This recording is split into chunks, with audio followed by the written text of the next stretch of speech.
Hello students मु समस्त को स्वागत करुच्ची आम यूट्यूब चैनल कैरियर क्लासेस को। आज आम पढ़ा मैट्रिक बोर्ड परीक्षा लाइफ साइंस व जीव विज्ञान 30टा टॉप 30 ऑब्जेक्टिव सिलेक्शन क्वेश्चंस है। तेणु यहाँ लाइफ साइंस रो पार्ट 1 या परे लाइफ साइंस रो सेकेंड पार्ट आसीबो जो थे आउर 30टा सिलेक्शन क्वेश्चन ऑब्जेक्टिव रो दिया जिवो।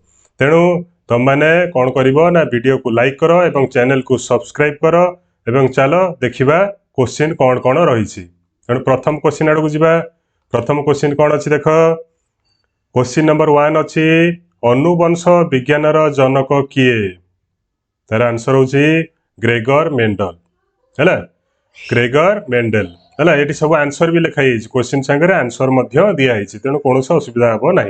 Short question type objective type question answer. Question number 2 रे कौन अच्छी देख।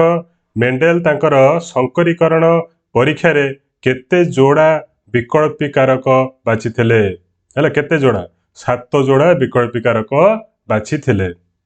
सेमत क्वेश्चन नंबर 3 को जीवा। मेंडेल दुई संकरण परीक्षा रे F2 पीढ़ी रे केतोटी प्रकार दृश्य रूप मिलता है ना 4 प्रकार दृश्य रूप मिली थाए है। सेमती 4 नंबर क्वेश्चन को जीवा। 4 नंबर क्वेश्चन में कौन अच्छी देख। विकल्प कारक संख्या n बेले F2 पीढ़ी रे जीन अनुपात केते हबो। जीन रो अनुपात जो केते हबो ना 1:2:1 हबो है। ये 4 नंबर क्वेश्चन। 5 नंबर क्वेश्चन में कौन देइछि देख। एक F1 पीढ़ी डेंगा गछर है स्वपरागरण पर F2 पीढ़ी रे उपजुथिबा डेंगा और गेड़ा गछर अनुपात केते हबो। माने कार कार अनुपात डेंगार आ गेड़ा गछर जो अनुपात केते हबो ना 3:1 हबो। सेमती क्वेश्चन नंबर 6 को जीवा। 6 रे कौन अच्छी ना मेंडेल दुई संकरण परीक्षा क्यों नियम प्रमाणित हैला है। जो परीक्षा करते से परीक्षा कौन की प्रकार नियम ना स्वाधीन अपविहन नियम प्रमाणित हैला। क्वेश्चन नंबर 7 देखिबा। मनीषर डिंबाणु रे ऑटोजम संख्या केतेटा अछि है। ऑटोजम संख्या केतेटा अछि ना टोटाल 22टा ऑटोजम संख्या अछि। 8 नंबर क्वेश्चन को जीवा। कन्या संतान जन्म नवा पाई शुक्राणुर क्यों गुणसूत्रटी दायी। एक्स गुणसूत्रटी दायी रोचे। थंडा काश होपर देख 9 नंबर क्वेश्चन। 9 नंबर क्वेश्चन कौन अच्छी ना जीनोटाइप फिनोटाइप शब्दर प्रचलन किए करथिले ना जोहानसेन करथिले। एटा इंपोर्टेंट क्वेश्चन मन रखिबो। जीनोटाइप फिनोटाइप जो शब्द अच्छी तार प्रचलन जोहानसेन करथिले। 10 नंबर क्वेश्चन देखिबा। कौन अच्छी ना 44 plus XY X chromosome Y chromosome पुओ हेले झील किए हम ना 44 प्लस XX है। कहीं आम जाचु जदि XX रहा झील हम आदि एक्स सांगे वाई मिसिक रहा कौन हम पुओ हम। 11 नंबर क्वेश्चन देखिबा। मनुष्यर गोटे जीवकोशर मोट ऑटोजम संख्या केते है। मोट ऑटोजम संख्या केते हेले ना 44 अच्छी है। मोट ऑटोजम संख्या है 44टा। 12 नंबर देखिबा। कहार आपेंडिक्स एक अवशेषांग। कहार आपेंडिक्स आपेंडिक्स जानी थबो तमे मनीषर आपेंडिक्स है। 13 नंबर क्वेश्चन कौन अच्छी ना पृथ्वी रे जीवन अजैविक पदार्थ सृष्टि होइछि बेली यार मतामत किए रखथिले है। जीवन जो अजैविक पदार्थ सृष्टि होइछि तार मतामत किए रखथिले। एटा मध्ये इंपोर्टेंट क्वेश्चन। ओपारिन ओ आउ किए होल्डेन ये दी जण मिसिकी यार मतामत रखिथिले। आ गोटे बढ़िया क्वेश्चन अच्छी descent of man and selection in relation to sex पुस्तक किए लिखिथिले ना चार्ल्स डार्विन लिखिथिले है। एटा मन रखिबो। 15 नंबर क्वेश्चन कौन कहला ना आधुनिक मानवर वैज्ञानिक कारण कौन।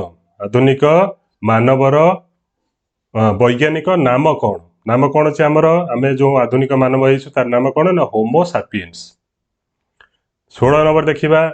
नागफेणीर कंटा एवं बरकोळीर गछर कंटा मध्य कौन संपर्क रही ना अनुरूपी अंग है। एक बड़िया देखा ना नहीं कंटा अनुरूपी अंग। सेम 17 नंबर क्वेश्चन देखिबा।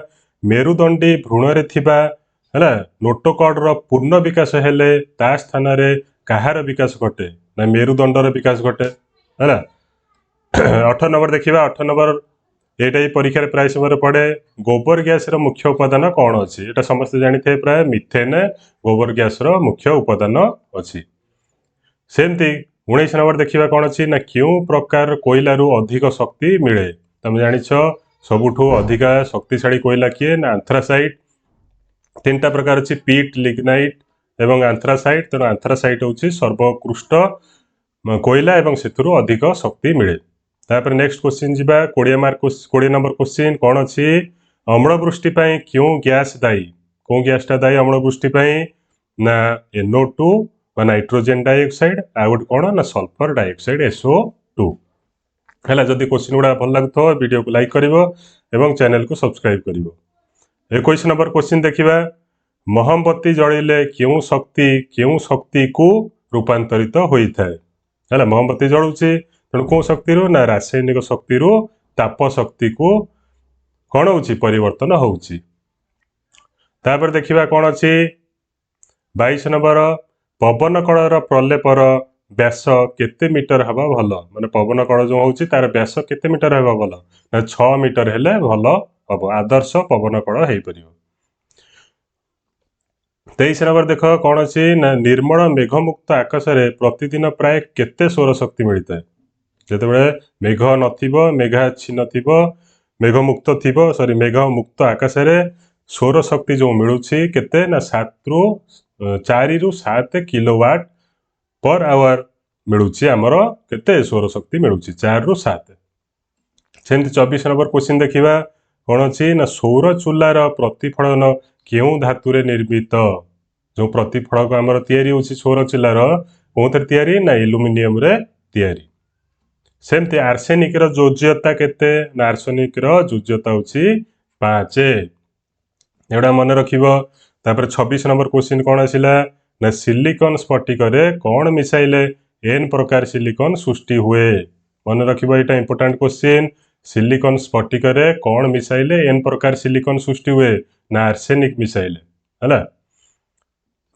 तापर 27 नंबर क्वेश्चन देखिबा सिलिकॉन रे बोरन खाद मिसाई कौन प्रस्तुत करा जाए एटा मध्य इंपोर्टेंट क्वेश्चन सिलिकॉन रे बोरन खाद मिसाई कौन प्रस्तुत हुए ना पी प्रकार सिलिकॉन प्रस्तुत हुए 28 नंबर देखिबा लिग्नाइट कोयला रे अंगारकर परिमाण शतकड़ा केते है जो लिग्नाइट कोयला अच्छी से आमर केते परिमाण अंगार रोचे ना 72% रु 78% जाए रोचे अंगारक 29 नंबर क्वेश्चन देखिबा स्टील तैयारी पई विजारक रूप कौन व्यवहार करा जाए है विजारक रूप रे कौन व्यवहार करा जाए ना कोक को व्यवहार करा जाए स्टील तैयारी रे विजारक रूप लास्ट क्वेश्चन देखिबा कौन अच्छी ना गोबर गैस प्लांट रो प्रवेश पात्र रे गोबर और पानी रो अनुपात केते रहिबा दरकार है गोबर और पानी रो अनुपात केते रहिबो ना 4:5 रहिबो है एतिक हमर 30टा क्वेश्चन सरी गला पुणी सेकंड पार्ट वीडियो रे आमे आउ 30टा question selection question life science रो